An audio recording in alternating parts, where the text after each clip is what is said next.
एक ओंकार को सुमरिए मिट जाए सभी कले।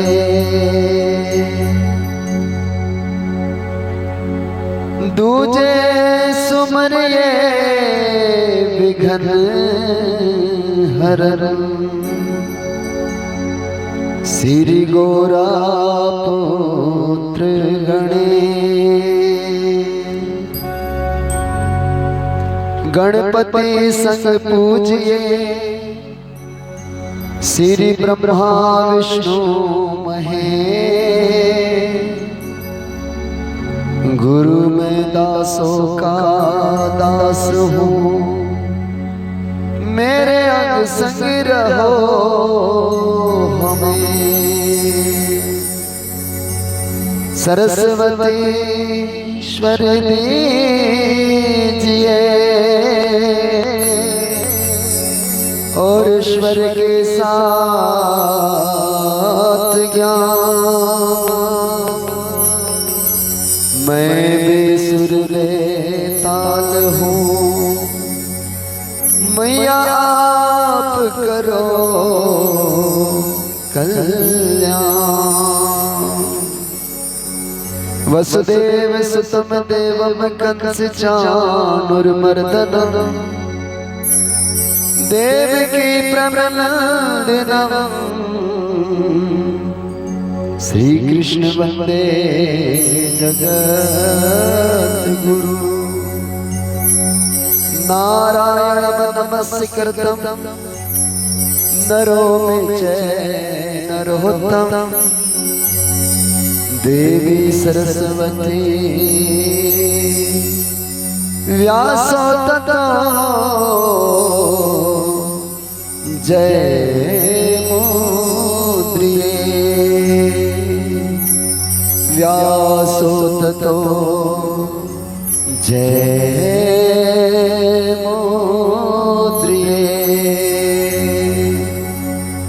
बोली श्री वृंदावन बिहारी लाल की जय।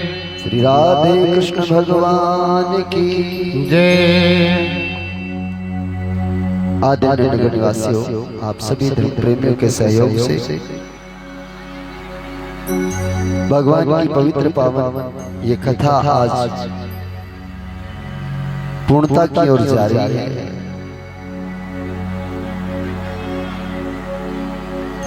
आइए सभी धर्म प्रेमी मिलकर के श्रद्धा भाव से भगवान के पावन चरणों में बैठे और प्रभु की मंगलमयी पवित्र पावन कथा को विराम की ओर लेके चले। राजा परीक्षित को परमधाम की यात्रा कराएं और आज हम भागवत जी के 12 स्कंदों पर दृष्टि डालेंगे।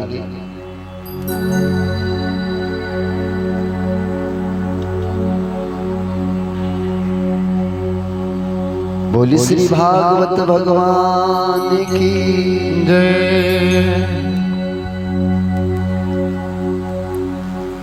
आइए राधा रानी के पावन चरणों का आश्रय लेकर के कथा में प्रवेश करें। हे लाडली मुझे भूल ना जाना,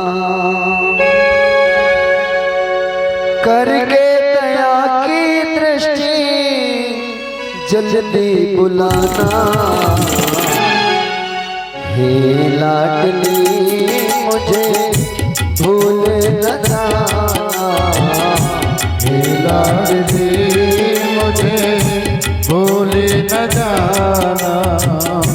करके दया की दृष्टि, करके दया की दृष्टि जल्दी बुलाना।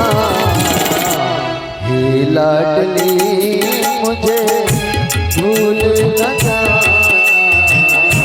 हे लाडली मुझे भूल न जाना।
से करी है करुणा मुझ पे भी लुटाना। हे लाडली मुझे भूल न जाना। हे लाडली मुझे भूल न जाना।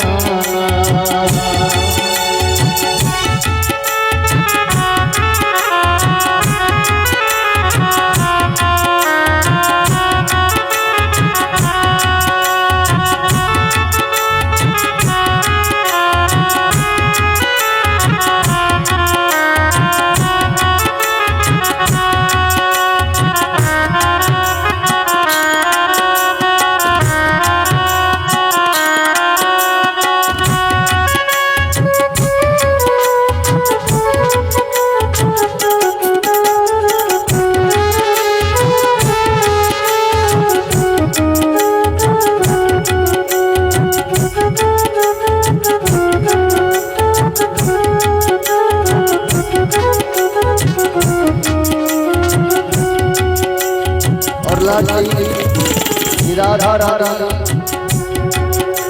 हमारा तो जीवन ही तेरी कृपा से चलता है किशोरी। तुम दया करोगे तो हम चलते रहेंगे। इसलिए अब करुणा का हाथ हमारे सर पर रखना और प्यार से कहो, टुकड़ों पे तेरे मेरा जीवन चले हैं, टुकड़ों पे तेरे मेरा जीवन चले हैं। इसी आस पर मेरी जिंदगी चले हैं, इसी आस पर मेरी जिंदगी चली है। मिलेगा हमें भी एक दिन, मिलेगा हमें भी एक दिन वास बरसाना। हे लाडली मुझे भूल न जाना। हे लाडली मुझे भूल न जाना।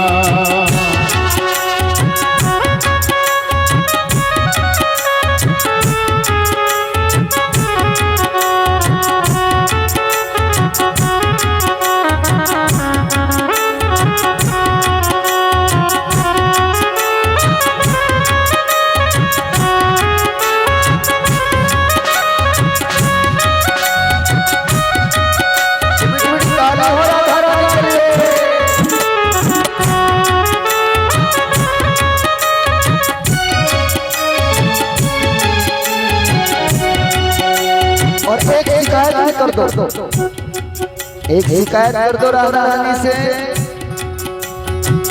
दूर क्यों बसाया मुझको, मेरी क्या खता है। दूर क्यों बसाया मुझको, तेरी क्या खता है। कुछ तो बता दे राधे, तुझे सब पता है। कुछ तो बता दे राधे, मुझे सब पता है। जैसे रखना मुझको, दूर न हटाना। हे लाडली मुझे भूल न जाना। हे लाडली मुझे भूल न जाना। करके दया की दृष्टि जल्दी बुलाना। हे लाडली मुझे भूल न जाना।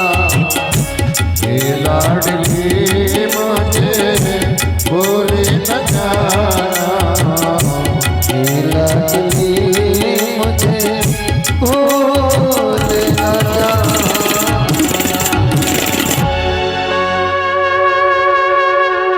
बोले श्री राधे रानी सरकार की जय।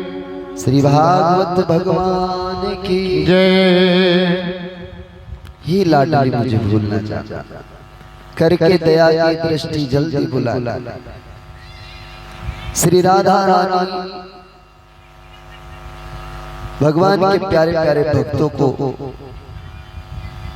सुंदर पवित्र बना के प्रभु की गोद में बिठाने का काम करती है। जैसे माँ अपने बच्चे को नहला धुला के सुंदर कपड़े पहना करके पिता की गोद में बिठाती है,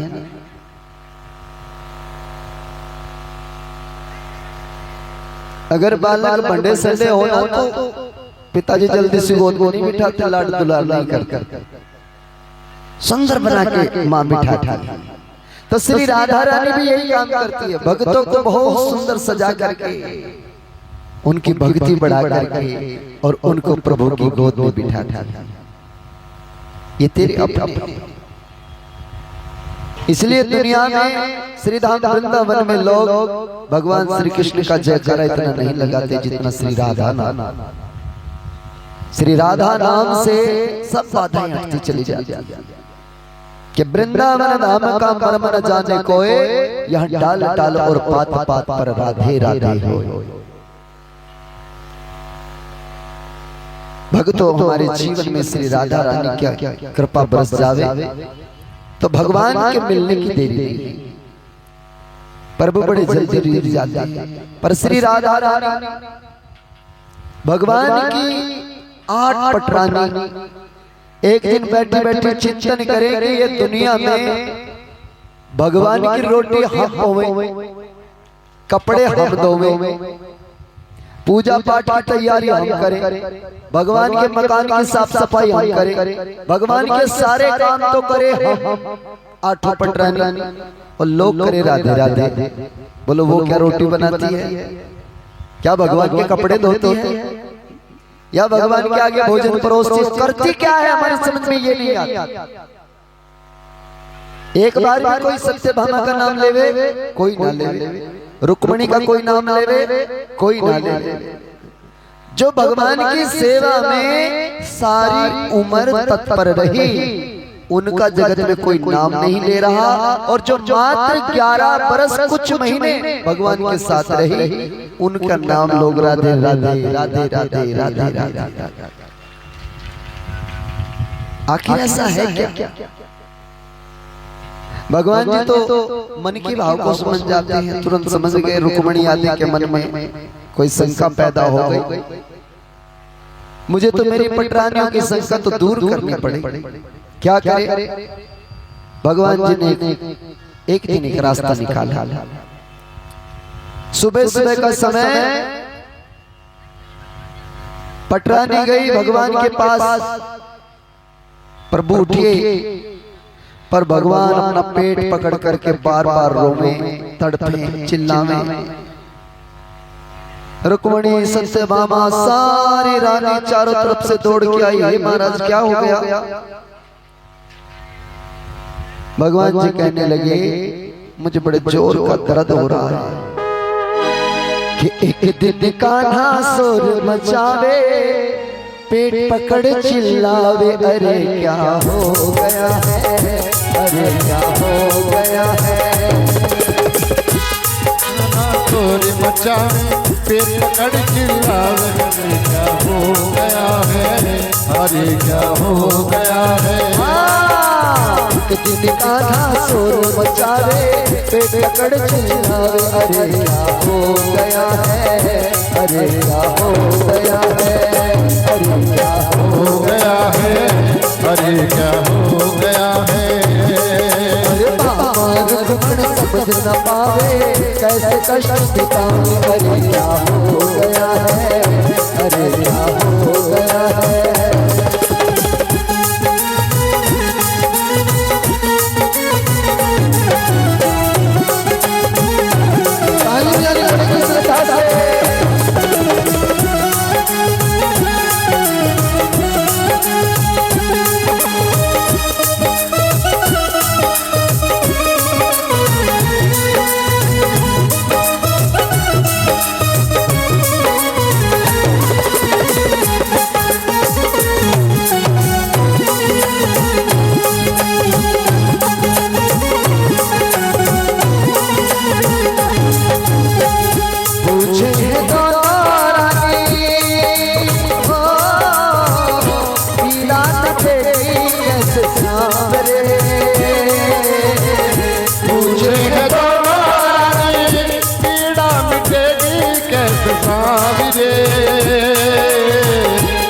गगन में भर के आंसू बोले आज बच पाऊं रे,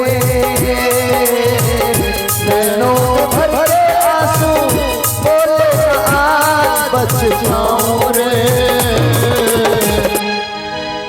दोनों रानी कहने लगी महाराज क्या हो गया ऐसा, आपको इतने रो रहे हो, क्या हो गया? तो आंखों में आंसू भर के भगवान कहने लगे आज नहीं बच पाऊंगा, आज तो मुझे मेरी मृत्यु दिखाई दे रही है। डॉक्टर लोग बुलाए गए, नब्ज देखी गई, दर्द बड़ा गहरा है, पर दर्द ऐसा है कि डॉक्टरों की समझ के बाहर। वैद्य लोग नब्ज पकड़ के ये तो बता रहे हैं कि दर्द है, पर किस नाम का है ये समझ नहीं आया। महाराज इसका कोई इलाज भी हो सकता है। भगवान बोले इलाज तो है पर करेगा कौन? रुक्मिणी सत्यभामा आदि सारी रानी कहने लगी महाराज एक बार आप बताओ तो हम करेंगे इलाज। भगवान बोले धोकर चरण कमल जो लावे, अपने कोई मेरा प्यारा अपने चरण धोकर के और उन चरणों का जल अगर कोई मुझे पिला दे तो मेरा दर्द ठीक हो सकता है। क्या मांग लिया कि धोकर चरण कमल जो लावे, लाकर मुझे पिलावे। अरे क्या हो गया है, अरे क्या हो गया है, अरे क्या हो गया है, अरे क्या हो गया है।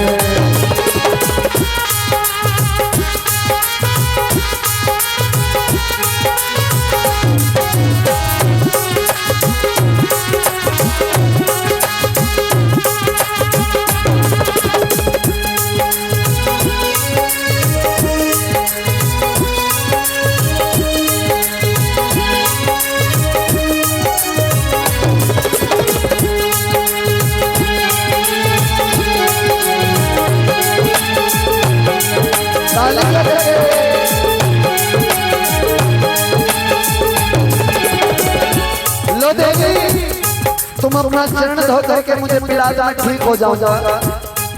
पर सारी रानी हाथ जोड़ के बोली महाराज ऐसा न होगा हमसे, कहने लगी हैं सारी रानियां। ऐसा न होगा हमसे, कहने लगी हैं सारी रानियां। धोके चरण जल कैसे आपको पिलाएं भला पानिया, धोके चरण हम कैसे आपको पिलाएं भला पानिया। हर कर्म करें कर हम ऐसा तुरंत नरक में जावे। अरे क्या हो गया है, अरे क्या हो गया है, अरे कान्हा शोर मचावे पेट पकड़ चिल्लावे। अरे क्या हो गया है, अरे क्या हो गया है, अरे क्या हो गया है, अरे क्या हो गया है।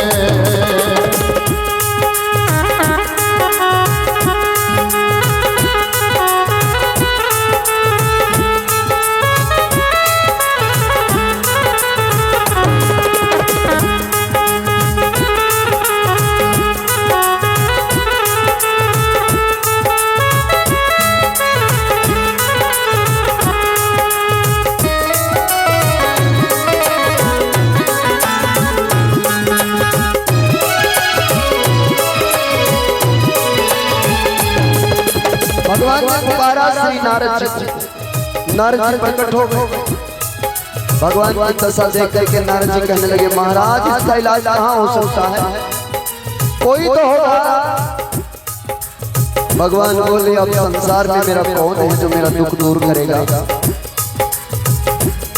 नारद जी का हाथ पकड़ लिया भगवान ने और आंखों में आंसू भर आए। नारद जी से कहने लगे नारद से बोले अब तो हुआ है बुरा हाल रे। तो नारद से बोले कान्हा अब तो हुआ है बुरा हाल रे। राधा से जाके कह दे अपने कान्हा को ले संभाल रे।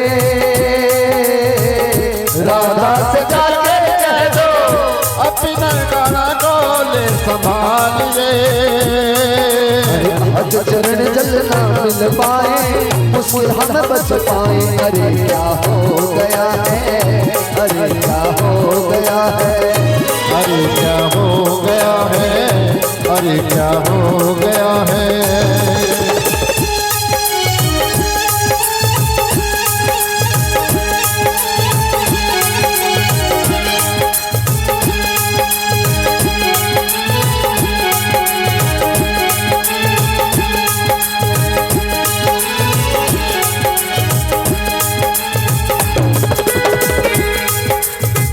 और श्री राधा रानी के पास नारद जी पहुंचे और जाकर कहने लगे, श्री जी ठाकुर जी के पेट में बहुत जोर का दर्द हो रहा। सखिया कहने लगी, तो हम क्या कर सकते हैं, वो तो राजा बना बैठा है वहां, हमें भूल गया, हमें बिसर गया। कह दो उससे अपने डॉक्टरों से इलाज करा ले। नारद जी बोले, कोई डॉक्टर ऐसा नहीं जो उनका इलाज कर सके। क्यों? बीमारी बड़ी घातक है। अगर किसी भगत के चरणों का जल मिल जावे तो भगवान उसे पी करके ठीक हो सकते, अन्यथा नहीं। सखिया कहने लगे, हमें क्या नरक में जाना, हम थोड़ा ही देंगे अपने चरणों का जल। पर राधा तो राधा है। सोचे वो प्रेम दीवानी हो, प्रेम का यही तो दस्तूर है। सोचे वो प्रेम दीवानी, प्रेम का यही तो दस्तूर है। प्राण बचे मोहन के नरक में जाना मंजूर है।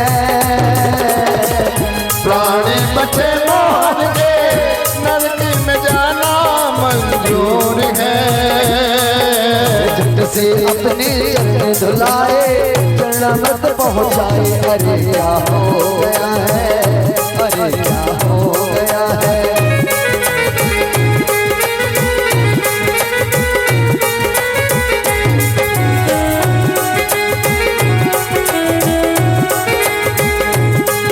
और भगवान ने उस चरणामृत को देखा तो भगवान भी आनंदित हो गए, कहने लगे, धन्य है राधे रानी रीति भाई अपनी प्रीत की। धन्य है राधे रानी रीति निभाई अपने प्रेम की। प्रीति में लुट के मानो खुशियाँ मिली हो उसे जीत की। प्रीति में लुट के मानो खुशियाँ मिली हो उसे जीत की। और हर मगन ठाकुर मुस्काए, रानी घड़ी सजाए। अरे क्या हो गया है, अरे क्या हो गया है, अरे क्या हो गया है, अरे क्या हो गया।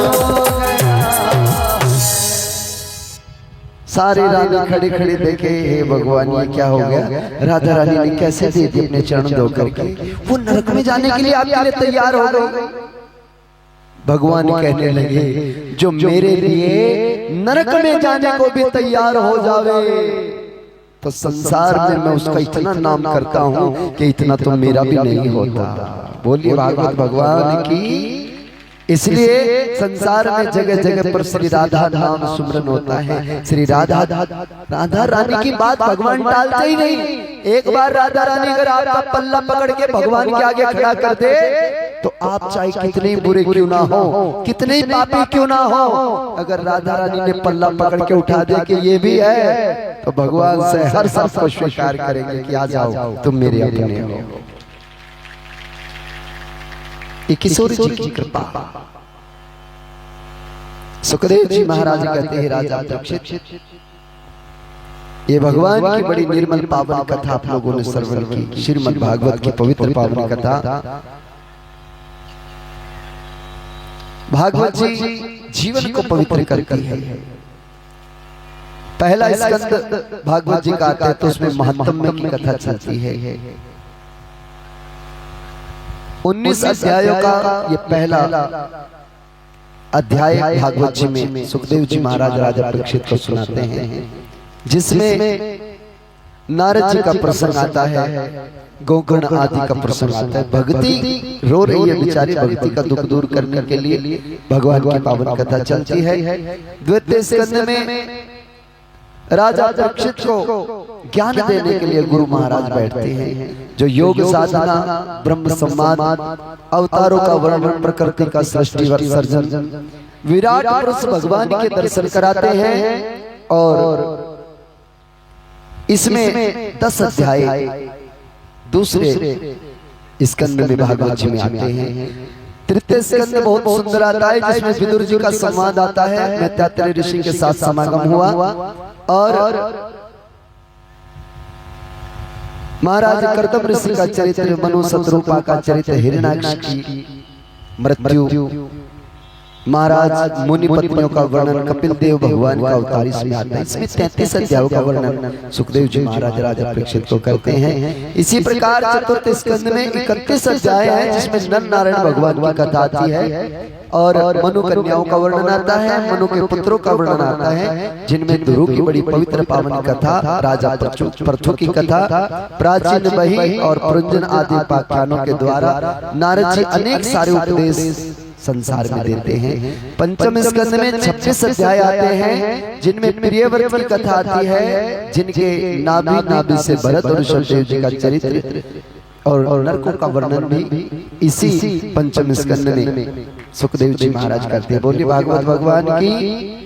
षष्ठम अध्याय में 19 अध्याय है, स्कंद में षष्ठम स्कंद में 19 अध्याय है, जिनमें प्रचेताओं और दक्ष की उत्पत्ति का वर्णन आता है, दक्ष पुत्रियों का वर्णन भी आता है। इसमें शंकर भगवान और मां सती का वर्णन इसी के अंदर आता है। और महाराज वृत्रासुर की पवित्र पावन कथा, इसी में दधीची की कथा इसी के अंतर्गत आती है।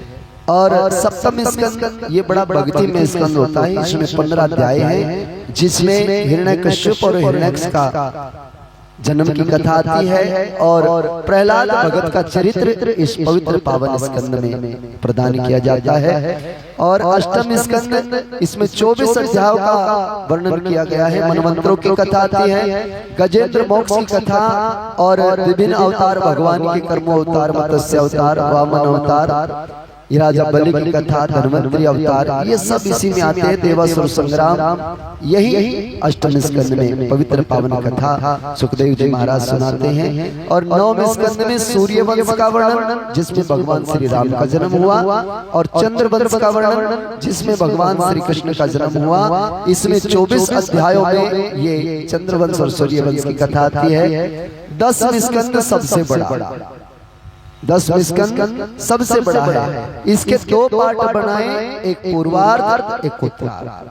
पूर्वार्ध में 49 अध्याय है और उत्तरार्ध में 31, कुल मिलाकर के 90 अध्यायों का ये 10वां स्कंद भगवान की बाल लीलाओं की कथा, इसमें प्रभु के जन्मोत्सव से लेकर के भगवान के शादी विवाह तक की कथा, बच्चों तक की कथा, सब इसके अंतर्गत आती हैं। बोलिए भागवत भगवान की। और एकादश स्कंद में 31 अध्याय है, जो ब्राह्मणों के श्राप के बहाने भगवान अपने कुल का संहार करते हैं और श्री कृष्ण उद्धव संवाद में आध्यात्मिक विद्या और उद्धव जी को ब्रजधाम पहुंचा करके वहां प्रेम में ज्ञान प्रदान कराते हैं। और द्वादश स्कंद में 13 अध्याय है। इस स्कंद में युगों के लक्षण, वृत्तियां, कलयुग में मनुष्यों की वृत्तियां, 4 प्रकार के प्रलय और परीक्षित का परम धाम की यात्रा इसमें आती है। और इसी स्कंद में बड़ा सुंदर भाव आता है, मार्कंडेय मुनि की ऋषि की कथा और दत्तात्रेय भगवान के 24 गुरुओं की कथा इसके अंतर्गत आती है। तो ये भगवान के 12 स्कंदों का पवित्र पावन भगवान की पवित्र कथा आप लोग श्रवण करते हैं और करते रहेंगे सदा सदा। हमारे जीवन में किसी का कुछ नाम है, किसी का कुछ नाम है, कोई किसी नाम से जाना जाता है, कोई किसी नाम से जाना जाता है, पर जिनके जो नाम है उनकी कुछ राशि भी है। प्रत्येक नाम की कोई ना कोई राशि है। आप किसी न किसी राशि से संबंध रखते हो, तो उन्हीं राशि, वो जो राशि है वो 12 है, 12 राशि है। और हमें जो जीवन जीने के लिए समय मिला है 12 महीने मिले। इन 12 महीनों में 12 राशियों में विचरण करने वाले प्रत्येक प्राणी भगवान के 12 स्कंदों का पाठ करो तो आपका बेड़ा पार हो जाएगा। बोलिए भागवत भगवान की, श्री बांके बिहारी लाल की। आओ सुखदेव जी महाराज के माध्यम से भागवत जी में हम आपको एक बड़ा पवित्र पावन प्रसंग आता है, सुदामा चरित्र की पवित्र पावन कथा। आप सब बड़े आनंदित होंगे। भगत की कथा से भगवान प्रसन्न होता है। जब भक्त की कथा चलती है तो भगवान आनंदित होता है। तो सुदामा चरित्र की कथा भी बड़ी मंगलमय कथा है। सुदामा पोरबंदर के रहने वाले भगवान के साथ मित्रता हुई गुरुकुल में। गुरुकुल से विद्यार्जन करके भगवान अपने घर चले गए, सुदामा जी अपने घर चले गए। अक्सर संसार में स्कूल में पढ़ने वाले विद्यार्थी कितने घनिष्ठ होते हैं, कितने एक दूसरे के पास रहते हैं। सबसे ज्यादा समय आप अपनी सहेली के साथ, अपने मित्रों के साथ देते हो, पर स्कूल से निकलने के बाद कभी कभी तो मुद्दतें हो जाती हैं, मिला ही नहीं जाता। पर एक बात है, वो विद्यालय की मित्रता अगर जीवन में किसी भी पहलू पर कहीं हमसे मिल जाए तो ऐसा नहीं होता कि वो हमसे बहुत दूर होते हैं। वहीं खड़े मिलते हैं स्कूल के उसी प्रांगण में, और वहीं की बातें शुरू हो जाती है। बैठते ही हम ऐसे खेला करते थे, ऐसा करते थे, ऐसा रहते थे, पूरी वैसे घनिष्ठता आ जाती। तो सुदामा जी चले गए पोरबंदर, वहां सुशीला के साथ विवाह हुआ, घर में 4 बच्चे पैदा हुए और भगवान जी चले गए द्वारिका। पर देवयोग से सुदामा जी इन्होंने संकल्प लिया, ये 6 घर पूजा करते हैं। 6 घर पूजा करके जो भी भिक्षा में मिल जाता है उसी से घर का लालन पालन चलता है। सारा समय तो बहुत बढ़िया करता है, पर ये जो 4 महीने आते हैं ना चौमासे के, बस ये इनकी परीक्षा का समय है। ये 4 महीने ये चतुर्मास करते अपनी कुटिया में बैठ करके भगवान का भजन करते। वैष्णव लोग करते हैं चतुर्मास का व्रत, नारायण भगवान का भजन करते हैं। तो 4 महीने ये किसी के यहाँ पूजा पाठ न करने जावे तो घर में बच्चे कभी कभी तो भूखे मर जाते। सुशीला बेचारी क्या करे? सुशीला अपने बच्चों का लालन पालन करने के लिए अपनी सखी सहेलियों के घर जावे, बर्तन मान जावे, कुछ घर का काम कराए, थोड़ा बहुत अनाज ले आवे, चाकी में पीसे और उसी की रोटी बना करके नमक रख के बच्चों को खिलाती रहे। ये भक्ति है। पति भक्ति कर रहा है तो पत्नी साथ दे रही है। नहीं तो ऐसा भी कह सकती थी कि क्या तुम माला लेकर के बैठे रहते हो, बच्चे भूखे मर रहे हैं, ये कोई काम धंधा है तुम्हारा, कुछ कमाते क्यों नहीं, कह सकती है। पर वो सुशीला है, वो अपने पति को भजन से नहीं हटाती। जो अपने पति को भजन में लगावे वही तो भक्ति में है, वही तो धर्म पत्नी है। जो अपने पति को राम में लगाए वही धर्म पत्नी है, और जो अपने पति को काम में लगावे वो काम पत्नी है। बोलिए भागवत भगवान की। आपको धर्म का रिश्ता दिया गया है ताकि आपके माध्यम से घर में धर्म के काज होते रहे। बोलिए भागवत भगवान की। युक्ति अपनानी चाहिए। संसार में कुछ काम युक्ति से होते हैं। हमारे घरों में किस प्रकार से भगवान का नाम लिया जा सकता है, युक्ति अपनाओ। छोटे छोटे देखो, सुख के क्षण बहुत छोटे आते हैं और दुख की घड़ी बहुत बड़ी आती है।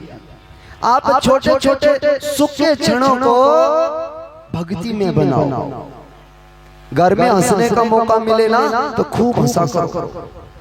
घर में मौका मिले कुछ अच्छा करने का तो अच्छा कर लिया करो। सोचा ना करो कि कोई क्या कहेगा, पड़ोसी क्या कहेंगे, बड़े बुजुर्ग क्या कहेंगे। अगर घर में कोई हवन का कोई मौका मिले तो कर लिया करो चुपचाप। कोई क्या कहेगा छोड़ दो उस बात को। अगर घर में अच्छा मुस्कुराहट का समय मिले तो मुस्कुरा लिया करो। ऐसा नहीं कि टेंशन बना लो कि ये हंस रहे हैं, बोलो इन्होंने दिमाग खराब कर दिया हमारा, बच्चे खेल रहे हैं। तो आप 2 घड़ी बच्चों के साथ नीचे बैठ के खेल लिया करो। आप भी प्रसन्न हो जाओगे, आपके बच्चे भी प्रसन्न हो जाओगे। और एक और भी बात है, कभी कभी पति बैठ के दारू पीते हैं तो 1-2 पैग मार लिया करो।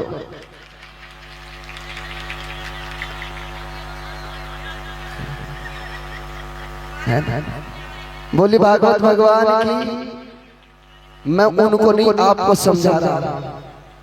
जिस दिन आप पी लोगे ना उस दिन वो पीना छोड़ देंगे।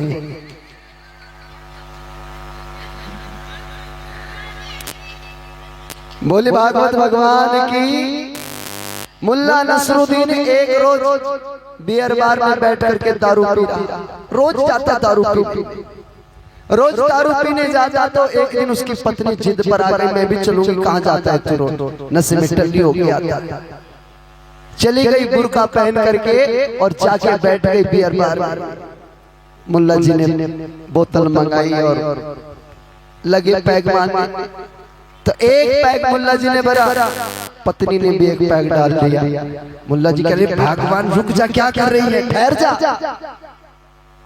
ये तुम्हारे लिए नहीं है, तुम्हें अच्छा नहीं लगेगा, ये ठीक नहीं है, इसे रहने दो। अब मुल्ला तो पानी मिला के पीता था, पत्नी को क्या पता पानी भी मिलाना पड़ता। उस बिचारी ने तो जैसे सीधी साधी वैसा ही भरा गिलास, और गिलास भर के जो पहली घूंट भरी तो वो तो बिल्कुल जहर कड़वा उबकाई देती, वही धरती पर सारी निकाल दिया जितना भीतर भरा था। अरे नास गई, ये क्या जहर पीता है, इसमें तो ना कुछ मीठा है ना कुछ नमकीन, काहे के पीछे पड़ा है, इतना कड़वा, इतना जहर पी रहा है। मुल्ला जी कहने लगे तुम क्या सोचते हो, हम मजाक करने आते, जहर ही तो पीने आते, जहर पीने आते हैं, जहर पी करके दिमाग घुमाते हैं।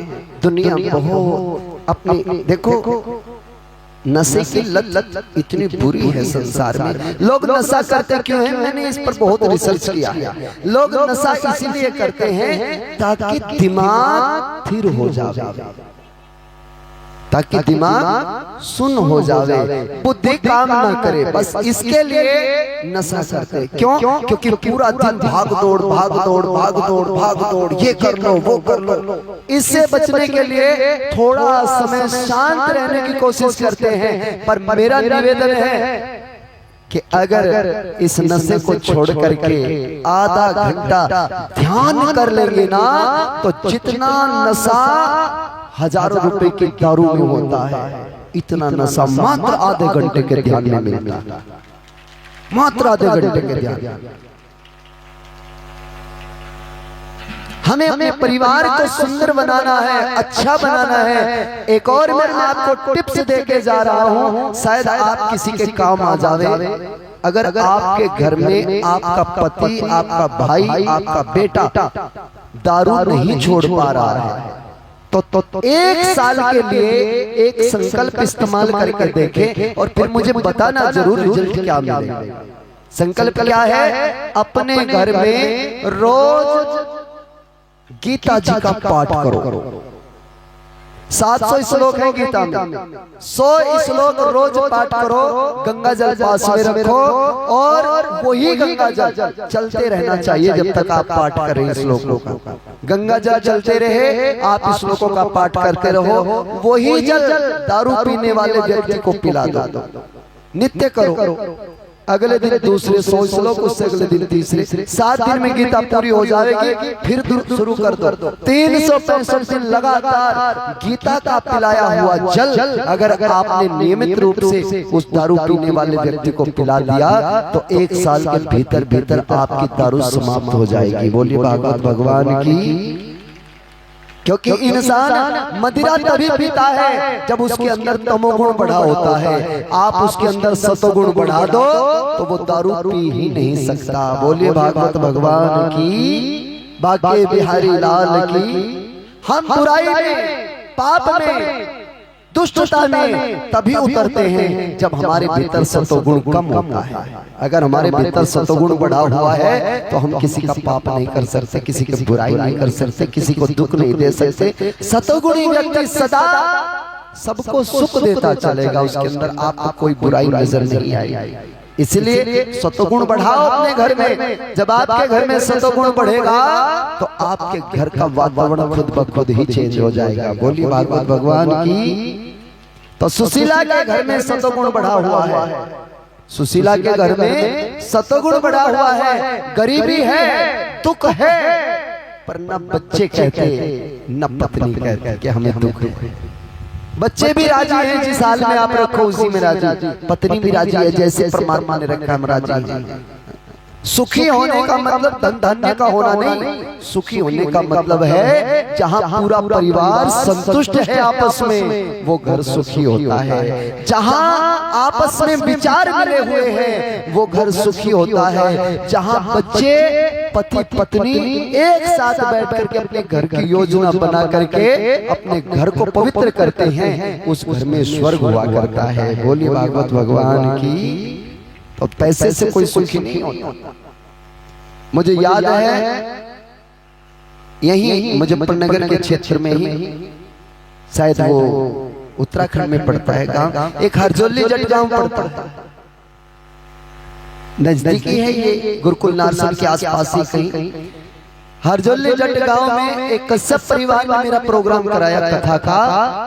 तो उनके मुझे उनके घर की स्थिति गजब देखी। 4 बच्चे, 2 बच्चे तो छोटे थे, पढ़ते थे, पर 2 बच्चे थे जो रेडी लगाते थे। एक जलेबी की रेडी लगाता था, एक सब्जी बेच करके आता था। गरीब परिवार, पर उनके घर के स्वर्ग की मैं आपको घटना दिखा रहा हूँ।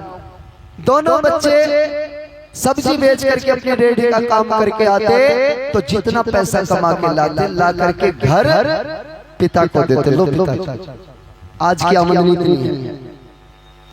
और पिताजी लेते उसे पैसे को और लेकर के पत्नी को दे देते। लो कह दो बेटी को रख देंगे। तो पत्नी उन्हीं पैसों को, जिसका जितना है उन्हीं की पत्नी को दे देती, बच्चों की पत्नी को। ये रख दो चौकस। कल सुबह स्नान करके बच्चे उठते तो पिता से कहते मंडी जा रहे हैं, खर्चा दो। अब पैसे उन्हीं के हैं और उन्हीं के पास है। और पिता फिर अपनी पत्नी से कहते जाओ उन बच्चियों से पैसे लेके आओ। तो वहीं से पैसे लेकर के आते और वही पिता उनको पैसे देता। तो अद्भुतता क्या है कि बच्चे पैसे किसके हाथ में दे रहे हैं? पिता के हाथ में दे रहे हैं। और पिता धन्य हो रहा है कि मेरे बेटे कमा के ला रहे हैं और मेरा कितना मान बढ़ा रहे हैं।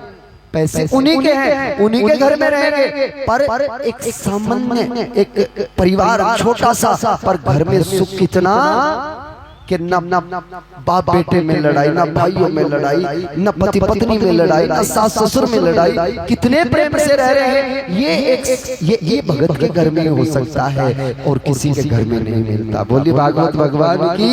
इसलिए अपने घर में सतगुण बढ़ाना बड़ा जरूरी है। यहाँ सुशीला के घर में बच्चे भूखे मर रहे हैं। 1 साल बरसात बहुत ज्यादा हो गई। जब बरसात बहुत ज्यादा हो गई तो सुशीला अपने सखियों के घर से थोड़े चावल मांग के लाई। चावल थोड़े समय ज्यादा, बारिश रुकने का नाम ना ले तो सुशीला चावल उबाले और वो जो चावलों का पानी निकलता है उसे क्या बोलते हैं? मांड निकालती और मांड में नमक मिला करके अपने बच्चों को पिला देती।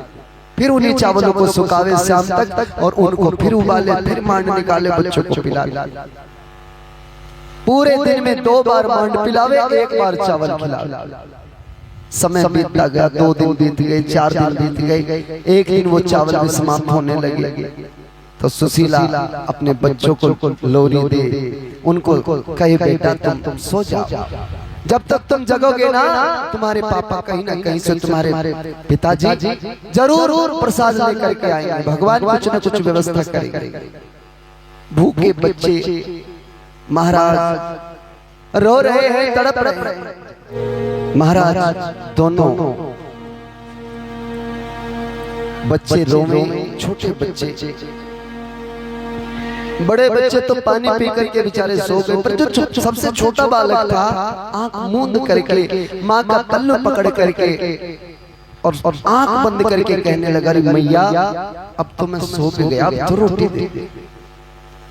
भूखी गरीबी, कहते हैं भगवान किसी को गरीबी दे पर बदनसीबी ना दे। आज सुदामा की ये दशा देख करके भगवान से राह हो गया, आंखों में टपर टपर आंसू पड़ने लगे। रुक्मिणी ने कहा, महाराज क्या हुआ, आप रो क्यों रहे हैं? भगवान बोले, रे मेरा एक मित्र है सुदामा, बोले उसका तो आप बार बार चर्चा करते रहते हो। बोले उसके जीवन में इतनी गरीबी आ गई, उसके जीवन का समय ऐसा आ गया, वो भूखा मर रहा है, पर फिर भी बच्चे भूखे हैं, तड़प रहे हैं, रो रहे हैं। उन्हें देख के मेरी आंख में आंसू आ गए। रुक्मिणी कहने लगी, महाराज तो आप कुछ करते क्यों नहीं? आप तो दूसरों के लिए बहुत कुछ करते, अपनों के लिए नहीं कर रहे, आप कुछ करते क्यों नहीं? भगवान कहने लगे, रे मैं कर तो दूं, पर ये सुदामा मुझसे कुछ कहे तो, ये कुछ मांगे तो मैं देने को तैयार हूं, पर ये पूजा करता है और पूजा करके उठ जाता है, कभी कुछ मांगता ही नहीं। इसने कभी कुछ मांगा नहीं। चलो ये ना मांगे, इनकी पत्नी तो मांग ले, पर इनकी पत्नी इनसे भी आगे, वो मुझसे क्या मांगेगी? अपने पति से कुछ ना मांगे। और बच्चे पानी तक पी करके सो जाते हैं। आज एक छोटा सा बालक माँ से कह रहा है कि माँ मैं तो अब सो भी गया, अब तो रोटी दे दे। तो मेरी आंखों में आंसू आ गए कि कैसा परिवार है, ये कुछ मांगता क्यों नहीं? रुक्मिणी कहने लगी, ठाकुर जी इसका मतलब अगर कोई मांगेगा नहीं तो क्या आप दोगे नहीं? अगर कोई आपसे कुछ मांग नहीं रहा तो क्या वो आपसे कुछ लेने का अधिकारी नहीं? आप कुछ दोगे नहीं उन्हें? भगवान बोले, मैं दे तो दूं, पर मुझे डर लगे, मुझे डर लगता है कि कहीं मुझसे कम ना दिया जाए। अगर कोई अगला मांग ले, आप लोग कुछ मांग लो तो भगवान उससे सवाया करके दे देंगे। मान लो आपने 10,000 रुपए भगवान से मांग ले, भगवान 11 दे देंगे। 21 मांग ले, भगवान 30 दे देंगे, 50 दे देंगे। आपने 1 लाख मांग लिए, भगवान 2 लाख दे देंगे, 10 लाख दे देंगे। पर अगर आप कुछ मांग नहीं रहे तो भगवान को डर लगे कि कहीं मेरे हाथ से कम ना दिया जाए। मैं करोड़ भी दूंगा, अरब भी दूंगा, तो मुझे लगे कि कहीं कम ना हो, क्योंकि जो मांग ही नहीं रहा है उससे हम कितना दे सकते। तो महाराज कुछ करो ना। भगवान जी साधु का रूप बना करके सुशीला के पास गए। सुशीला, अरे बेटी हम बड़ी दूर से चल करके तुम्हारी नगरी में आए, तुम कभी कहाँ है सुदामा जी? बोली वो तो भजन कर रहे हैं। अच्छा भजन करे, द्वारिकाधीश से कब मिले थे?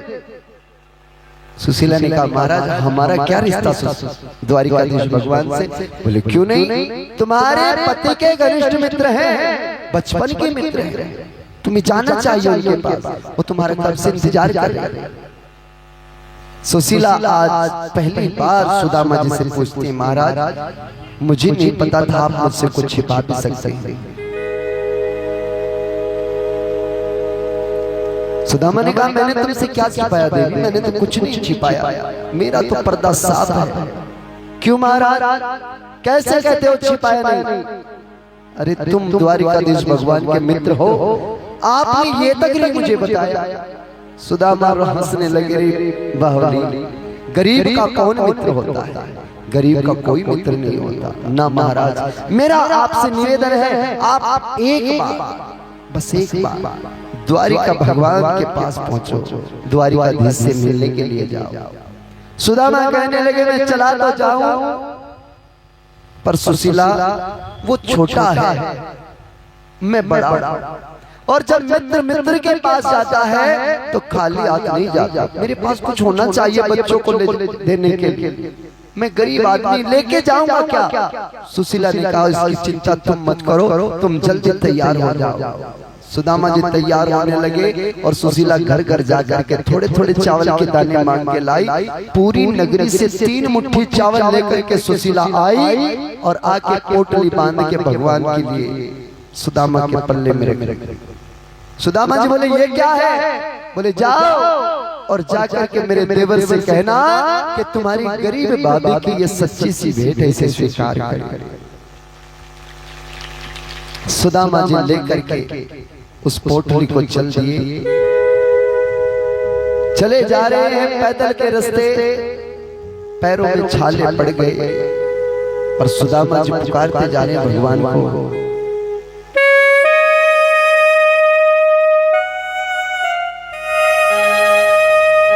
कि छाले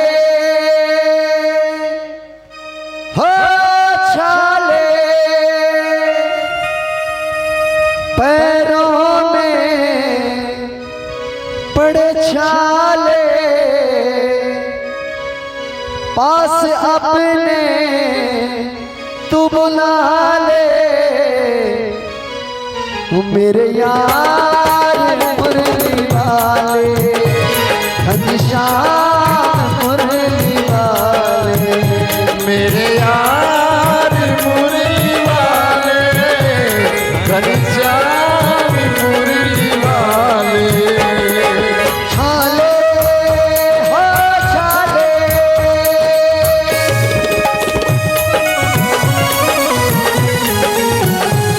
ताली बजाओ भाव से।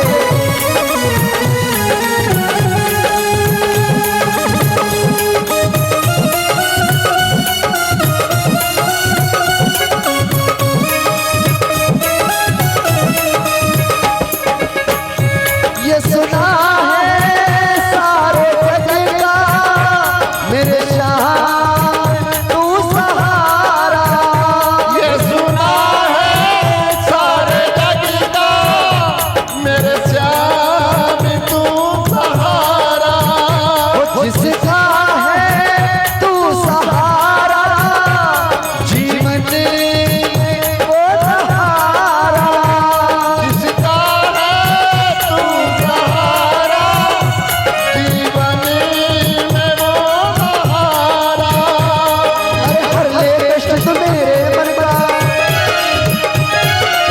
और तू है मेरे बचपन का, यार तू है मेरे बचपन का, सुन ले कष्ट तो मेरे मन का, यार तू है मेरे बचपन का। अब तो साथ निभा ले मेरे यार मुरली वाले घनश्याम मुरली वाले, मेरे यार मुरली वाले घनश्याम मुरली वाले। ताली बजा करके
सुदामा जी पुकारते जा रहे हैं।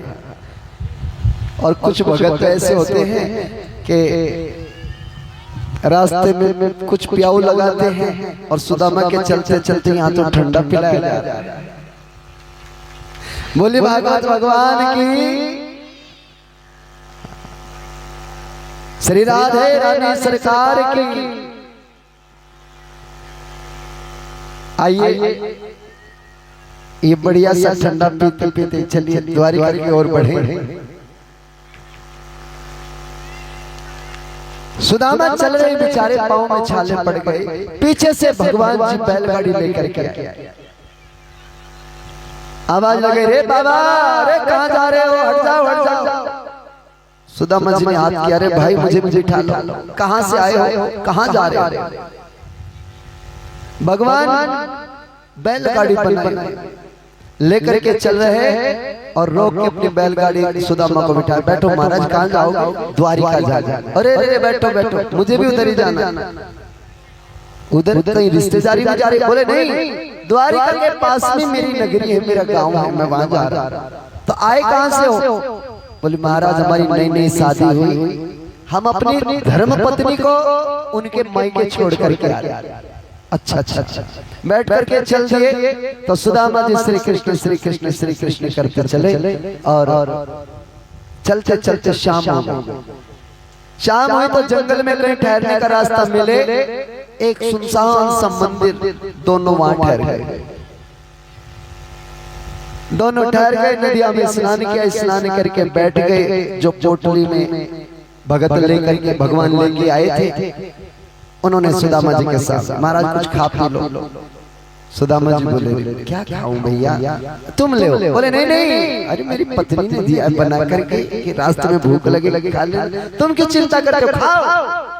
सुदामा जी को भरपेट खिलाया, खुद भी खाया। सुदामा जी बैठ के कहने, भैया मैं तब तक नहीं सोता जब तक भगवान का भजन न करता। सोने से पहले भगवान का भजन करता हूँ, उठने के बाद भगवान का भजन करता हूँ, मेरी प्रक्रिया है। भगवान कहने, करो, किसने रोका है, आप भगवान का भजन करो। तो सुदामा जी बैठ गए भगवान का भजन करने के लिए। बार बार हरि नाम जपे, बार बार भगवान का नाम ले, बार बार कहे गोविंद मेरो है, गोपाल मेरो है।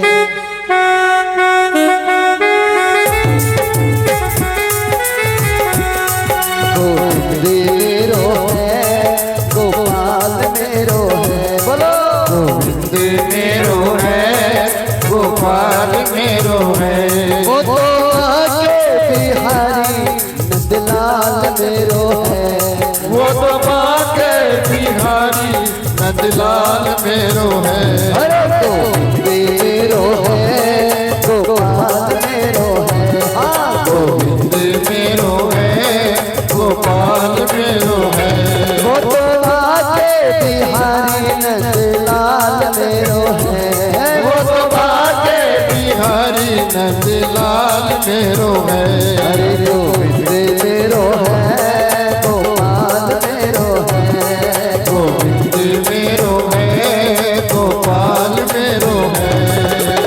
और महाराज इधर सुदामा जी तो पुकारे कि गोविंद मेरो है, गोपाल मेरो है, वो बाके बिहारी नंदलाल मेरो है।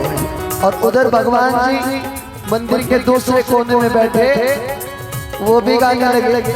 पर वो क्या गा रहे हैं, लक्ष्मी जैसी हमारी दुल्हनिया, दुल्हनिया बिन रहा जाए ना।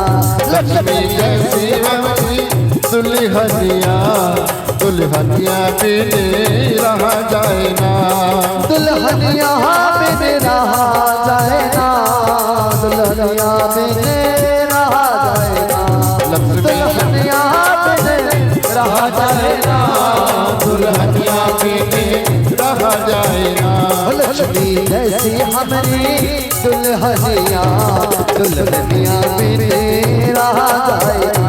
लक्ष्मी जैसी हमारी दुल्हनिया, दुल्हनिया बिन रहा जाए ना। सुदामा जी दौड़ के आए उठ के, अरे महाराज ये क्या गा रहे हो, क्या पत्नी को याद कर रहे हो, क्या बच्चों को याद कर रहे हो? अरे भगवान को याद करो भाई, मंदिर में बैठे हरि का नाम बजाओ, नारायण को याद करो। भगवान हंसने लगे। भगवान धीरे से हाथ जोड़ के बोले, महाराज आप करो भगवान को याद, आपकी तो उम्र है भगवान का पूजा पाठ करने, हम तो अभी बच्चे, अभी भी नहीं शादी, हमें तो आंख बंद करते हैं तो पत्नी दिखाई दे सामने और कोई दिखाई नहीं। सुदामा जी समझाने लगे, अरे प्यारे क्षण भरपूर जीवन की कलिका, कल प्रातः काल खिरे ना खिरे। सुदामा जी बार बार समझावे, भाई भगवान का भजन कर, क्या पत्नी को याद करता है, क्या परिवार को याद करता है। भगवान जी फिर कहे, महाराज आप खामखा मेरे पीछे पड़े, मुझे नहीं करना भगवान का नाम, मुझे तो बार बार अपनी पत्नी याद आता। पर जब सुदामा जी बार बार कहने लगे तो भगवान ने कहा, अच्छा एक बात बताओ महाराज, क्या मैं अपनी पत्नी को याद कर रहा हूं, आपको समस्या क्या है, आपकी क्या तकलीफ है? सुदामा जी कहने लगे, रे तुम अपनी लक्ष्मी जैसी पत्नी को याद करे तो मुझे भगवान के भजन से मेरा ध्यान टूटे। मैं भगवान का भजन कर रहा हूं, तुम बार बार पत्नी को आवाज लगा रहे हो तो मेरा ध्यान टूटता है, मेरा उधर ध्यान नहीं जाता, तुम्हारी तरफ आ जाता। भगवान कहने लगे, पर महाराज जी बुरा मत मानना, आप जब जोर जोर से श्री कृष्ण गाओ, मेरा तो नहीं, मेरी पत्नी से ध्यान टूटता। इसका मतलब ये है कि मेरा मेरी पत्नी में प्रेम सच्चा और तुम्हारे भगवान में प्रेम कच्चा। आप भी याद रखना, अगर भजन करते हुए आपको बाहर की कल कल कल कल सुनाई दे रही है, बर्तन सुनाई दे रहे हैं, तो आपका भगवान में प्रेम कच्चा। जब हमारी प्रीति पूर्णता हो जाती है ना, फिर हमें संसार की कोई भी चीज सुनाई नहीं देती, फिर तो उसी में हमारा चित्त लगा रहता है। बोलिए भागवत भगवान की। इसलिए मैं निवेदन करना चाहता हूं कि जितना प्रेम पति अपनी पत्नी से करता है, या जितना याद पत्नी अपने पति को करती है, चाहे मायके में रहे चाहे ससुराल में रहे, अगर इससे आधी प्रीति भी भगवान से हो जावे तो भगवान के मिलने में देरी नहीं। परमात्मा तो मिले मलाई, बस प्रीति बनाओ ऐसी जैसी हम संसार से प्रीति करते हैं, ऐसी प्रीति हम भगवान से करें। बोलिए भागवत भगवान की। सुदामा जी पहुंचे द्वारिका और द्वारिका में जाकर के भगवान का घर खोजे, पर भगवान का घर ना मिला। आखिर लोगों ने मजाक बनाया भरी सभा में, बीच बाजार में, ये कैसा बूढ़ा ब्राह्मण कहाँ द्वारिकाधीश भगवान को ढूंढते जा रहा है। किसी ने बता दिया द्वारिकाधीश का दरबार, तो दरबार में गए तो वहां द्वारपालों ने अंदर नहीं जाने दिया। बहुत का भैया जाओ जाके बता दो मेरा मित्र कन्हैया रहता है, कि देखो देखो ये गरीबी का। भगवान के द्वार पर श्री कृष्ण आए, पर किसी ने अंदर न जाने दिया। आखिर दोपहर के समय एक सैनिक ने जाकर भगवान से बताया, महाराज एक आपका कोई मित्र आया। दोपहर के समय भगवान को बताया कि तुम्हारा कोई मित्र आया है जिसका नाम है सुदामा। अब जैसे सुना भगवान ने सुदामा, तो नंगे पैर सुदामा आया है। द्वारिकाधीश भगवान नंगे पैर ही दौड़ पड़े। पर जब तक दरवाजे पर जाते तब तक सुदामा वहां से वापस चल दिए। शायद भगवान मुझसे मिलना नहीं चाहते। तो सुदामा जी किधर गए? मंत्रियों ने बताया, महाराज इधर इस रास्ते से गए हैं। भगवान उधर ही दौड़े और पुकारते जा रहे हैं।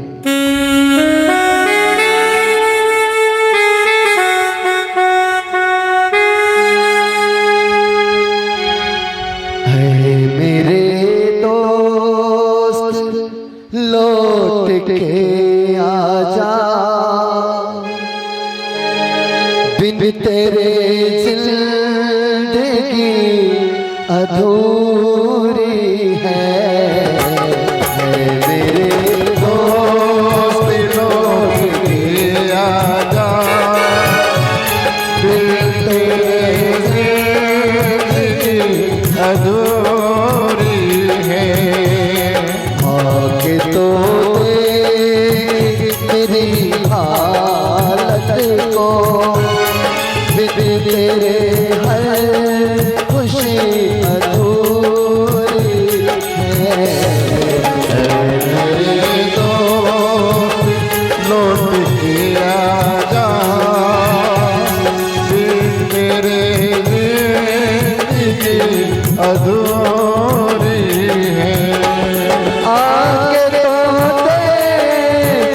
मेरी हालत को, बिन तेरे हर खुशी अधूरी है।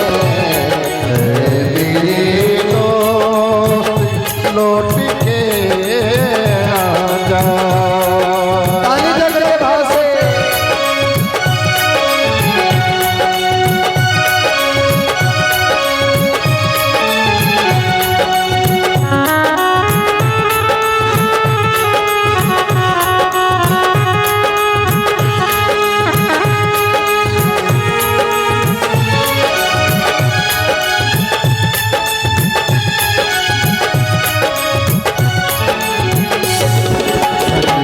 हम मेरा हम साया, तू मेरी जिंदगी में आया था।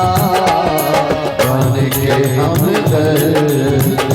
मेरा हम साया, तो मेरी जिंदगी में आया था।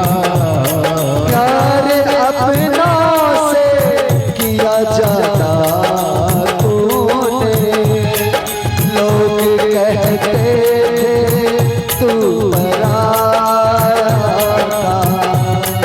ऐ मेरे दोस्त लौट के आजा।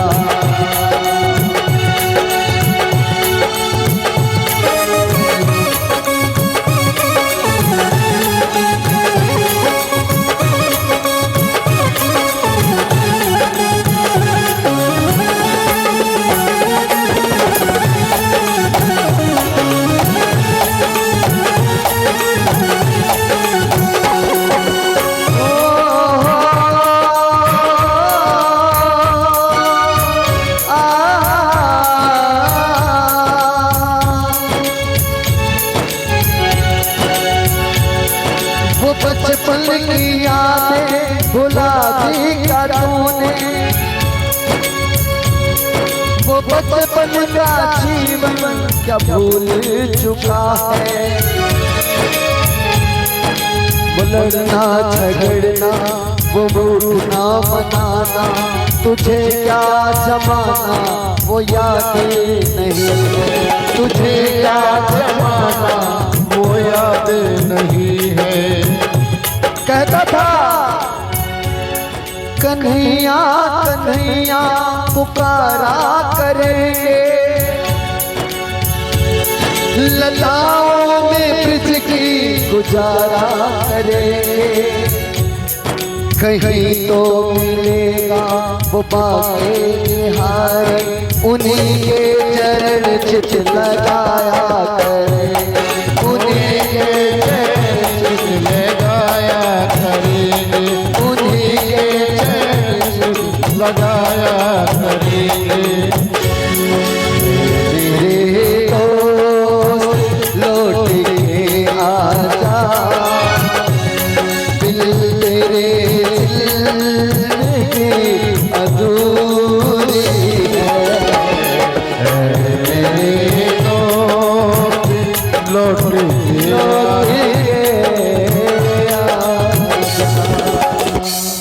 सुदामा जी चले जा रहे और बीच बाजार में भगवान ने सुदामा को पकड़ा। रे सुदामा बिना मिले ही वापस चल दिया।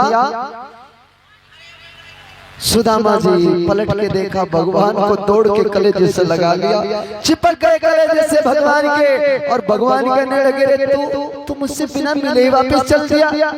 सुदामा रो के कहने लगे, तुमने आने में देर जो कर दी, मैं सुबह से तेरे द्वार पे खड़ा और तू दोपहर हो गई तुझे आते आते, शर्म नहीं आई? मैं इतनी दूर से तेरे घर पर आ गया और तू 2 कदम उठा के नहीं चल सका।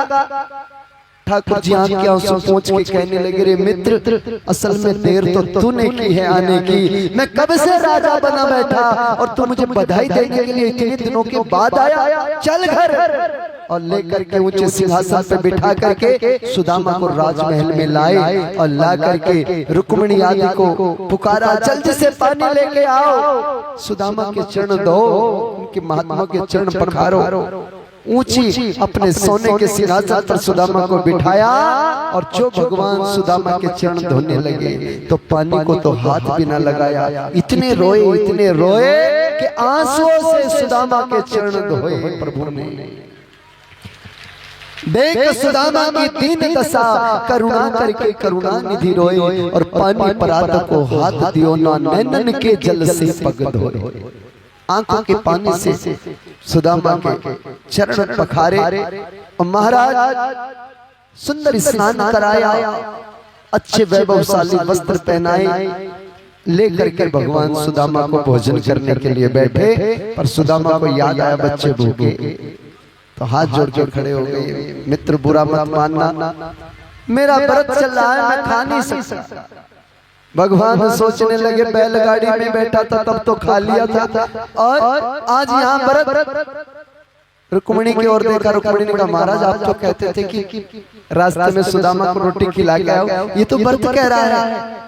बोले कारण यही तो है मेरे मित्र का, क्या कि घर में बच्चे भूखे बैठे तो पिता कैसे 56 भोग लगा ले। जिनके बच्चे भूखे हैं वो माँ बाप कभी भोजन नहीं कर पाते, पहले बच्चों को खिलाते बाद में खाते हैं। तुरंत भगवान अंदर गए और जाकर के उन्होंने सत्यभामा से कहा, सत्यभामा तुम जल्दी से विश्वकर्मा को बुलाओ। दौड़ करके भगवान बाहर आए और विश्वकर्मा को आज्ञा दी, जाओ रुक्मिणी के महल की आज्ञा पाओ और सत्यभामा की आज्ञा पाओ और जाकर के सुशीला की झोपड़ी को महल बना। सुशीला की झोपड़ी महल बना। गए जाकर के विश्वकर्मा ने कहा मुझे भगवान श्री कृष्ण द्वारिकाधीश ने भेजा है, बेटी तुम तनिक बाहर खड़े हो जाओ, तुम्हारी झोपड़ी हटेगी, यहाँ सुंदर महल बने। सुशीला कहने लगी महाराज बुरा मत मानना, ये महल किस लिए बनाया जा रहा है? हमारा महल किस लिए बनाया जा रहा है मुझे ये तो बताओ। विश्वकर्मा दौड़ के फिर द्वारिका विचार, भगवान जी वो महल किस कारण बन रहा है? भगवान ने कहा अभी बता। भगवान गए सुदामा के पास और सुदामा से जाके कहने लगे, रे मित्र तुम इतने दूर से चल करके आए, एक बात बताओ क्या भाभी ने मेरे लिए क्या भेजा? सारी पत्नियां टुकड़ टुकड़ देके जेठानी ने कुछ दिया होगा, हम बताओ क्या भेजा है? सुदामा बेचारा गरीब अपनी पोटली को छिपावे कांच में,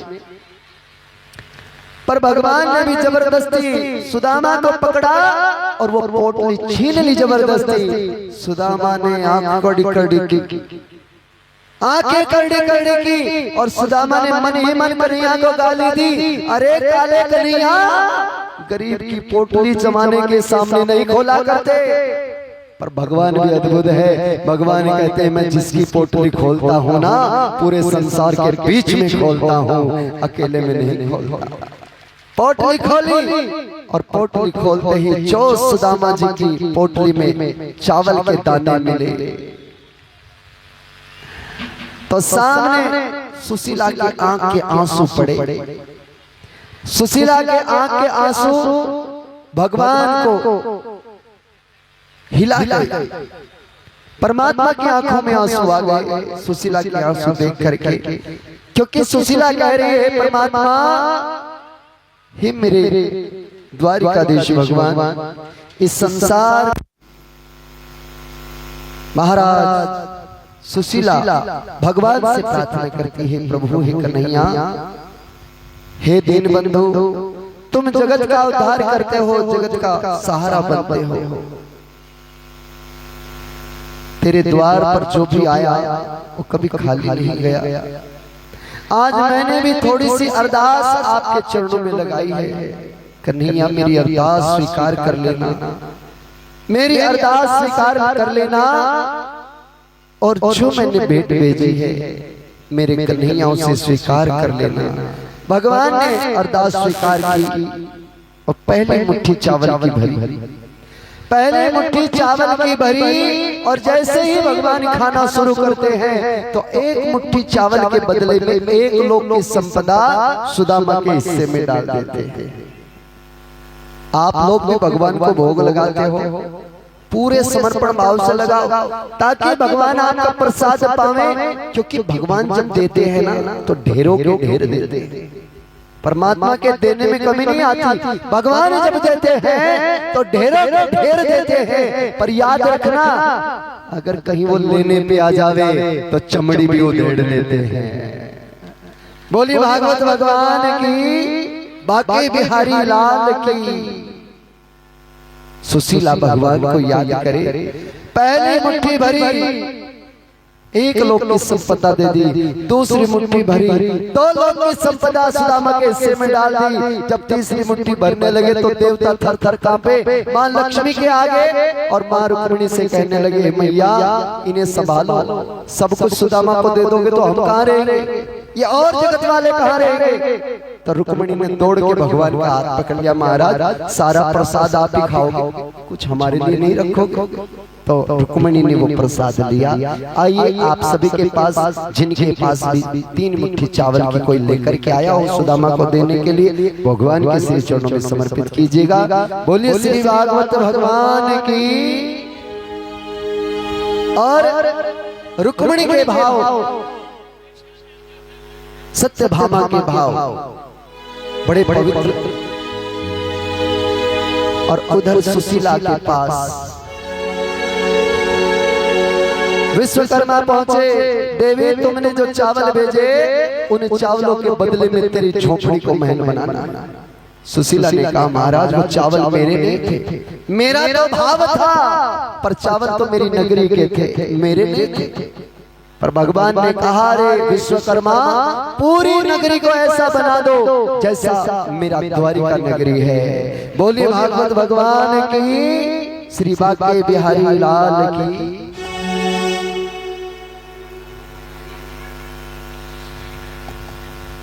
के मेरी अखियां करें इंतजार सावरे,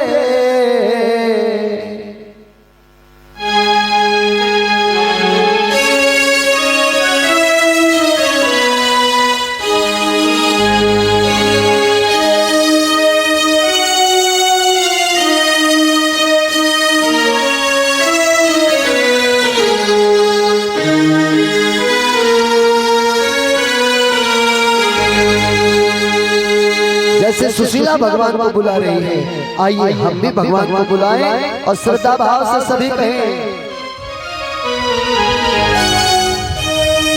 हो मेरी अखियां करें इंतजार सावरे,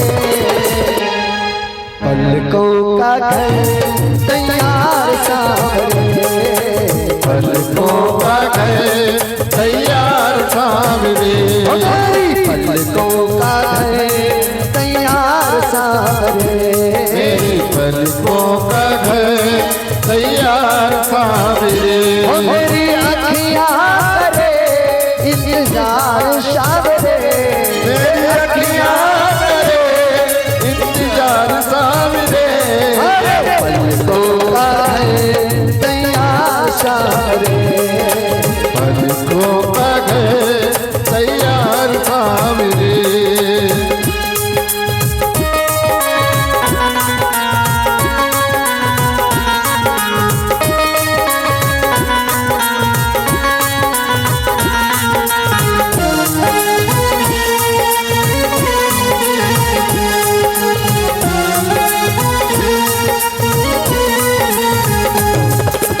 आँखों के सुवन जल से मैं तेरे चरण पखारूंगी, आँखों के सुवन जल से मैं तेरे चरण पखारूंगी, पलकों की कंघी से कान्हा तेरे बाल संवारूंगी, पलकों की कंघी से कान्हा तेरे बाल संवारूंगी, ममता से आता दे एक बार सावरे, ममता से आता दे एक बार सावरे, तो तैयार सावरे,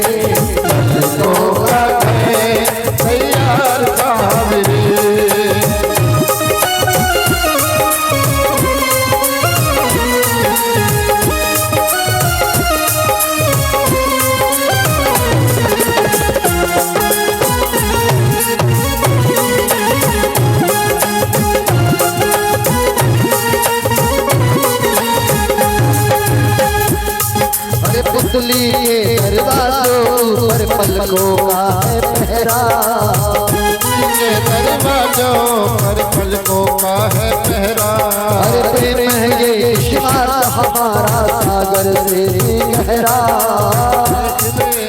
प्यार हमारा सागर से भी गहरा।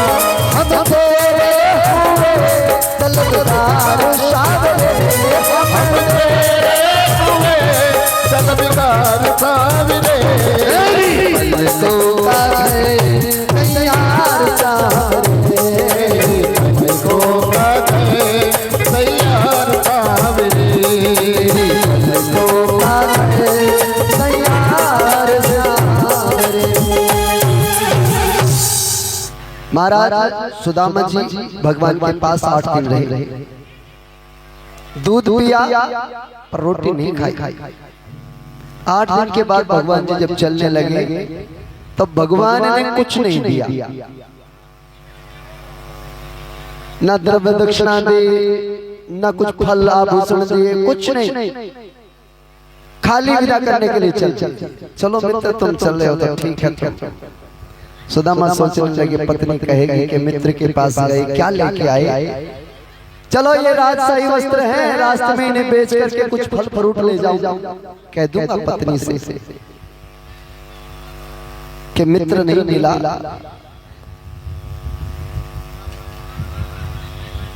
पर महाराज जब सुदामा जी दरवाजे तक गए तो भगवान तो हृदय की बात जान जाते हैं, तुरंत ही बुलाया, अरे अरे मित्र तुम चले तो जा रहे हो, ये मेहमानों के कपड़े तो वापस दे दो,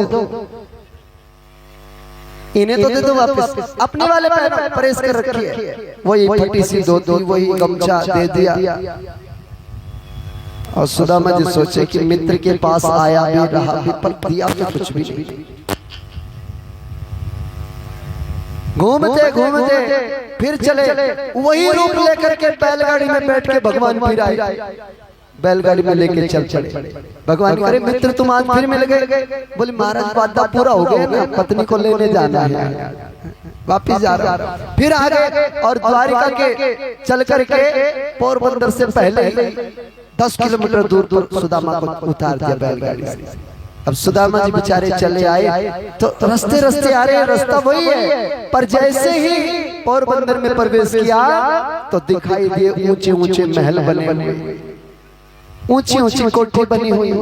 सुदामा जी सोचने लगे हे भगवान मैं कहाँ गया, रास्ता तो हमारे गांव का है पर ये महल कहाँ से आ गए। लोग ढोल बाजे लेकर के दौड़ पड़े सुदामा को लेने के लिए और बड़े भव्य स्वागत के साथ सुदामा को घर में प्रवेश दिया गया। बच्चे राजाओं जैसे बालक बने बैठे हैं, सुशीला रानी जैसे बनी बैठी है। सुदामा कहने लगे रे देवी ये क्या है, ये तुम्हारा ये हमारा झोपड़ी का महल कैसे बन गया, ये नगरी में महल कहाँ से आ गए। नगर का सेठ खड़ा हो गया, जो चौधरी था नगर का, जो राजा था नगर का, हाथ जोड़ के खड़े हो गए। महाराज सुदामा ये तेरी भक्ति का चमत्कार है, द्वारिकाधीश भगवान ने हम सबकी झोपड़ियां हटा करके उन्हें महलों में परिवर्तित कर दिया है। बोलिए भागवत भगवान की। अब सुदामा जी बैठ गए, रोने लगे।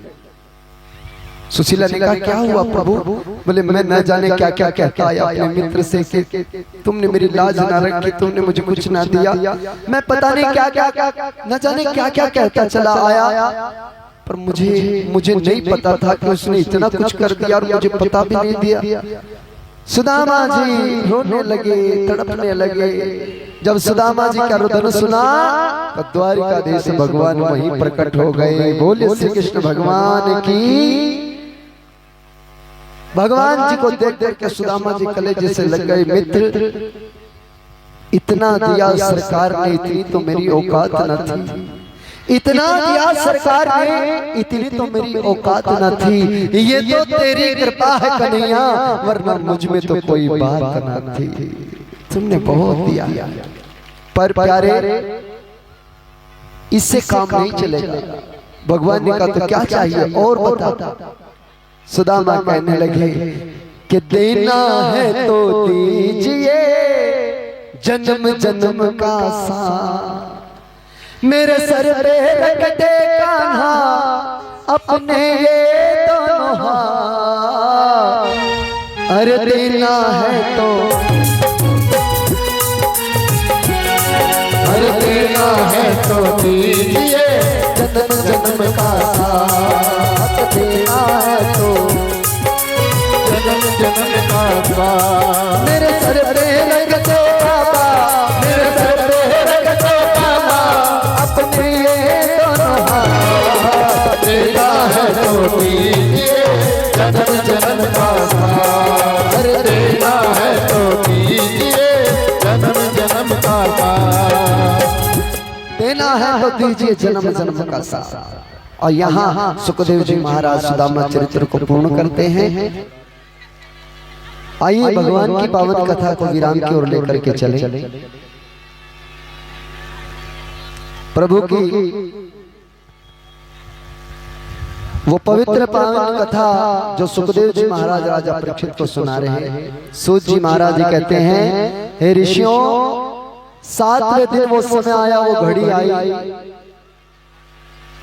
जब तक्षक नाग राजा परीक्षित को डंक से मारने के लिए चला, तो रास्ते में धनवंतरी जी ने उन्हें रोकना चाहा, पर सोने के लालच में आकर के उन्हें भी प्राण गंवाने पड़े। लालच बहुत बुरी चीज होती है।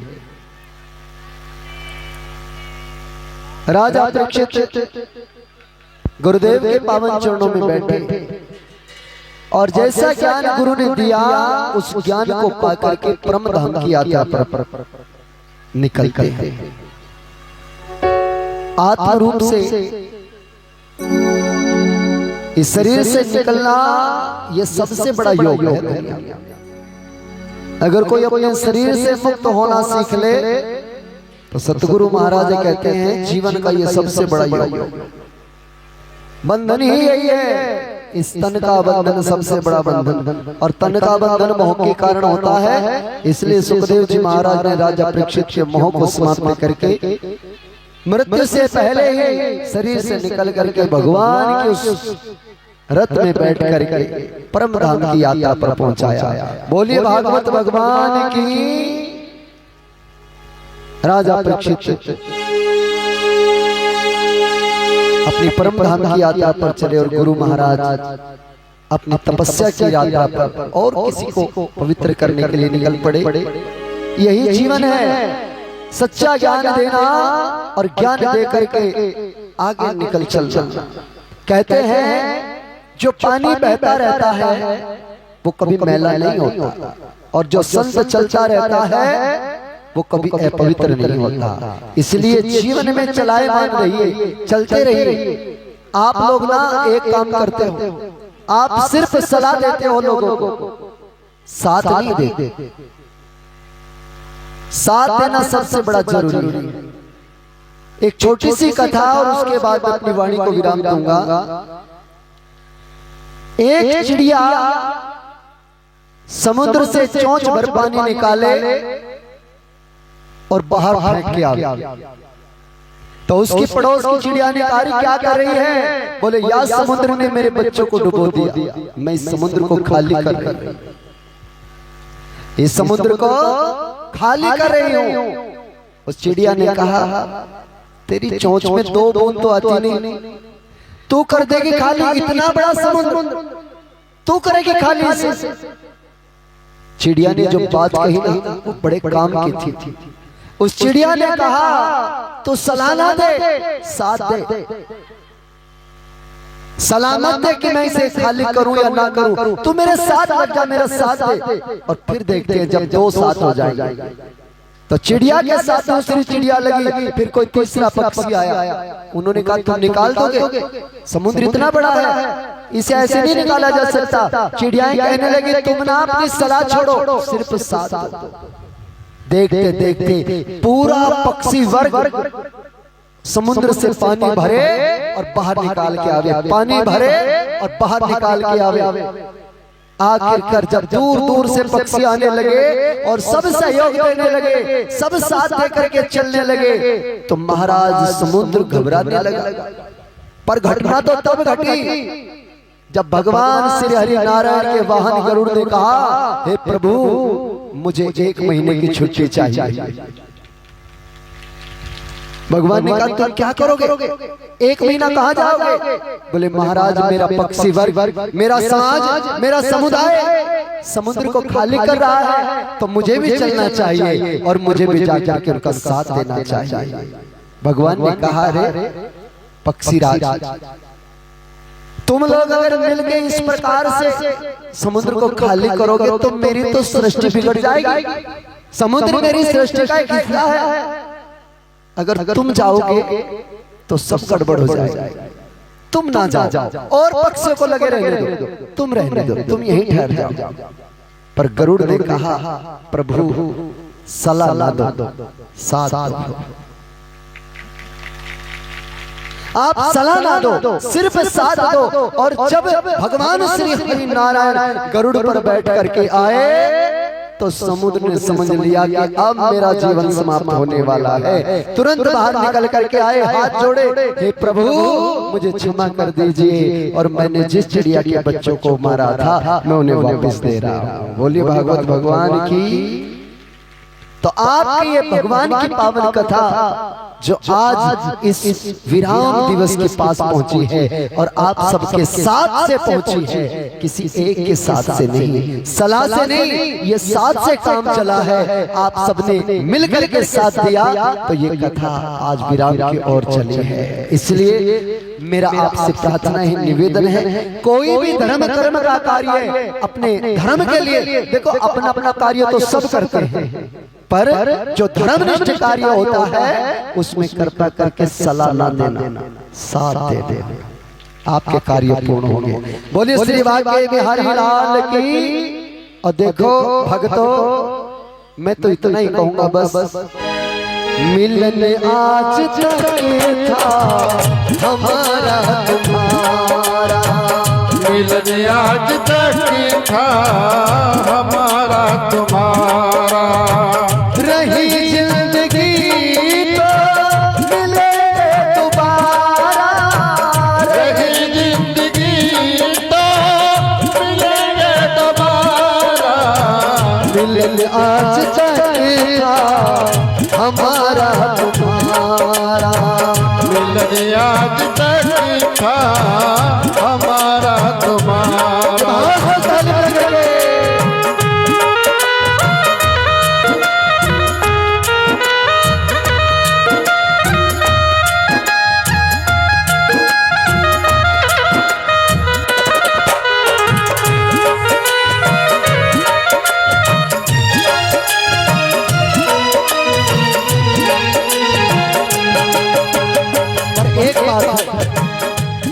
एक बात मैंने भी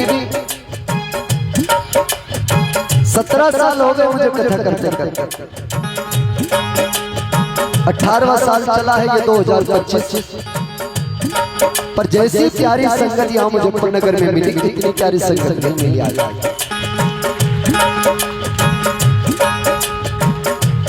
इतनी प्रार्थना करूंगा, ये अरमान के दीपक जलाए रखना, ये अरमान के दीपक जलाए तू रखना, हरि के भजन में मन को लगाए रखना, हरि के भजन में मन को लगाए तू रखना, फिर कब होगा न जाने दोबारा, मिलन आज तक था हमारा तुम्हारा, रही जिंदगी तो मिले दोबारा, रही जिंदगी तो मिलेंगे दोबारा, मिलन आज तक था हमारा तुम्हारा,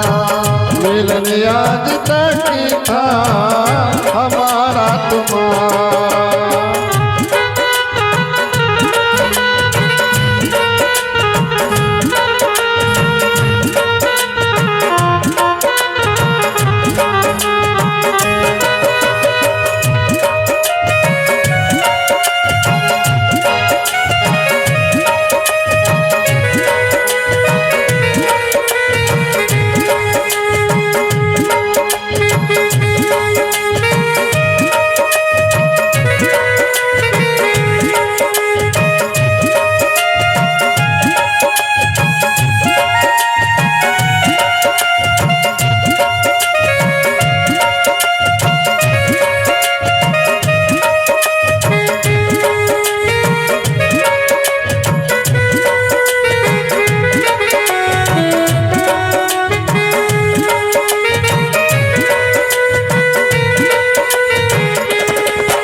भक्तों से ये मेरा कहना, सभी भक्तों से मेरा ये कहना, भूल चूक की माफी देना, भूल चूक की माफी देना। क्योंकि देखो जो ऊपर ऊंचाई पर बैठता है ना, उससे कितनी बार भूल हो जाती है, कुछ गलती भी हो जाती है। तो मेरी प्रार्थना है आप सभी पवित्र आत्माओं से कि अपना छोटा भाई समझ करके मुझे क्षमा करिए और कोई भूल हो गई उन 7 दिनों में, क्योंकि जीवन बड़ा सूक्ष्म है, बड़ा छोटा है। और देखो कथा सरवण को भूल न जाना, कथा सरवण को भूल न जाना, प्रभु चरणों में तुम्हें ध्यान लगाना, प्रभु चरणों में तुम्हें ध्यान लगाना। इसी से बनेगा मुकद्दर तुम्हारा, इसी से बनेगा मुकद्दर तुम्हारा। मिलन आज तक का हमारा तुम्हारा, मिलन आज तक का हमारा तुम्हारा। रही जिंदगी तो मिलेंगे दोबारा, रही जिंदगी तो मिलेंगे दोबारा।